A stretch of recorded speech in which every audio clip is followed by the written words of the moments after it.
Hello. आज हम 2071 भाद्र का न्यूमेरिकल करने वाले हैं। इस क्वेश्चन में हमें कहा गया है there is a span of beam 11 metre. मतलब एक सॉरी मतलब एक बीम है ऑफ अबाउट 11 मीटर एंड इसी बीम से एक UDL of intensity 5 kilo newton per metre travel कर रहा है फ्रॉम लेफ्ट टू राइट। मतलब from left support to right support यहाँ एक यूडीएल ट्रैवल कर रहा है of about 5 kilo newton per metre और इसका जो लेंथ है दैट इज 4। ओके, ये बस समझाने के लिए मैं ड्रॉ कर रही हूँ।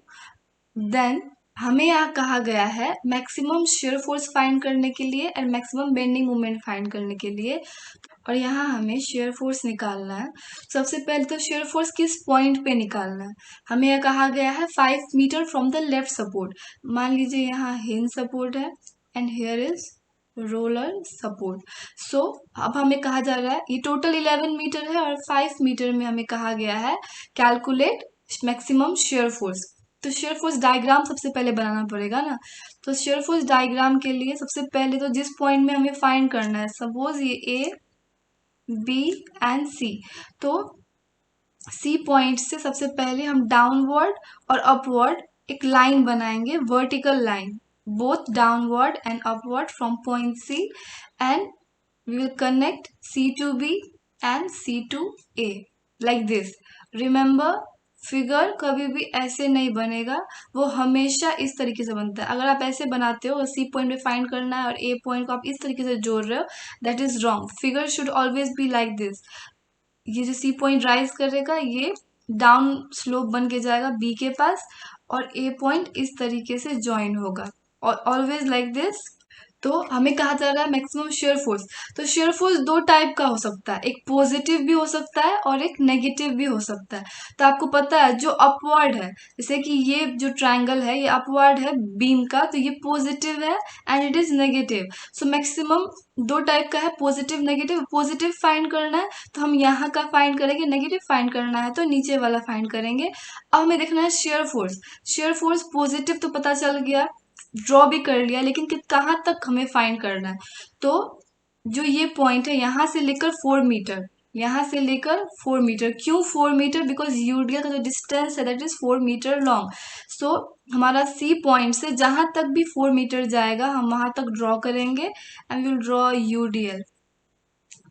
एंड ये पॉइंट जो होगा यहाँ का हमें वैल्यू पता लगाना है।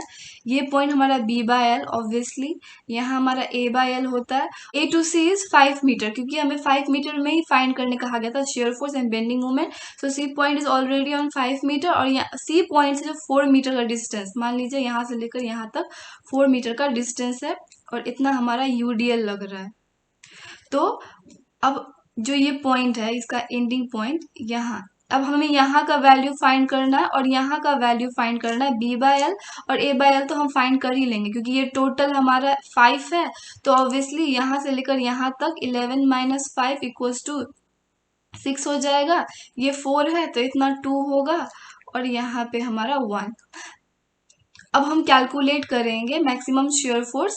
तो हमारा influence line diagram force shear force at point C कुछ इस तरीके से बनेगा, जहाँ की मैंने ऑलरेडी एक्सप्लेन किया था कि किस तरीके से हमारा ड्रॉ होता है एक्चुअल में इन्फ्लुएंस लाइन डायग्राम का। तो अब हम कैलकुलेट करेंगे x1 एंड x2 का value by using similar triangle property. Now by using similar triangles property b by l by b equals to x1 by 2, मैंने यहाँ पे क्या किया, ये जो बिगर ट्राइंगल है, ये वाला बिगर ट्राइंगल, इसका जो राइजिंग का जो वैल्यू है that is b by l and b से लेकर c तक का distance that is b, and जो स्मॉलर ट्राइंगल है दैट इज x1, यहाँ से लेकर यहाँ तक का जो राइजिंग का value that is x1 and e से c तक का वैल्यू 2 है। So b by l, b as we know B हमारा 6 है, एल का मतलब होता है जो हिंज पॉइंट है और जो रोलर सपोर्ट है वहां से लेकर ए से लेकर सी तक का total distance that is 11 divided by B that is 6 equals to x1 divided by 2। So हमारा जो वैल्यू आएगा for x1 that is 2 by 11 and जब हम कैलकुलेट करेंगे यहाँ का जो ट्राइंगल है उसके लिए, सो हमारा जो वैल्यू है that is A by L divided by A equals to x2 divided by 1। ये जो बिगर ट्राइंगल है उसमें जो राइजिंग का वैल्यू है that is A by L and the total distance A to B is A which is equals to 5, वो हम बाद में लिखेंगे। एंड जो स्मॉलर ट्राइंगल है x2, राइजिंग का value x2 and divided by A D that is 1। So 5 by 11 by 5 equals to x2 divided by 1, then x2 equals to 1 by 11. Now calculating maximum shear force positive and maximum shear force negative।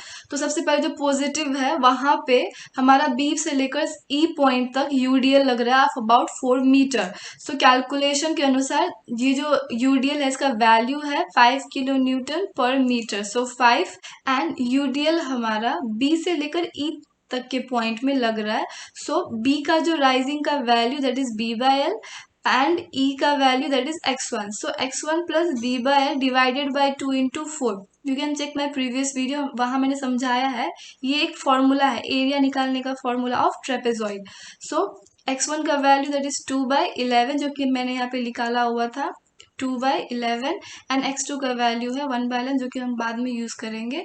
So 2/11 plus 6/11, b by l का value 6/11 divided by 2 into 4। 4 is the distance between b and e that is 4 and the value is 7.27 kilo Newton. Maximum shear force negative, तो 5 हमारा UDL हो गया negative because beam के जो नीचे आ रहा होता है जो फिगर वो हम नेगेटिवली लेते हैं और बीम के जो ऊपर जा रहा होता है फिगर वो पॉजिटिव। सो नेगेटिव में हमारा यहाँ से लेकर डी से लेकर बी तक आ रहा है।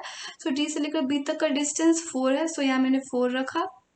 b का value rising a by L and d का राइजिंग वैल्यू है x2। So x2 plus a by L divided by 2, this is a formula of area of trapezoid. Remember x2 plus a by L divide by 2 into 4। So x2 का value 1/11 plus 5/11 divide by 2 into 4। So the value will be 5.45 kilo Newton.